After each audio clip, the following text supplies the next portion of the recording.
হে কাবার মালিক, এখন যে ভিডিওটা দেখতেছে তাকে তুমি 5 ওয়াক্ত নামাজিওয়ালা বানিয়ে দিও। তার জীবনের, তার মা বাবার জীবনের অতীতের সমস্ত গুনাহগুলো হে কাবার মালিক তুমি মাফ করে দিও। যাদের মা বাবা এই দুনিয়াতে বেঁচে আছে তাদেরকে বিপদ আপদ বালা মুসিবত থেকে তুমি হেফাজত করো। যাদের মা বাবা এই দুনিয়া ছেড়ে অন্ধকার কবরে চলে গেছে তাদের কবরটাকে তুমি জান্নাতের বাগান বানিয়ে দিও। যে সকল প্রবাসী ভাই বোনেরা এই প্রবাসের মাটিতে দুঃখে কষ্টে অভাবে আছে তাদের দুঃখ কষ্টটা হে কাবার মালিক তুমি দূর করে দিও।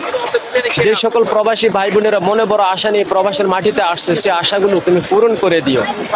হে কাবার মালিক, তুমি তার সাথে আমার জীবনের অতীতের সমস্ত গুণাগুলো মাফ করে দিও। আমার মা বাবার জীবনের অতীতের সমস্ত গুণাগুলো মাফ করে দিও।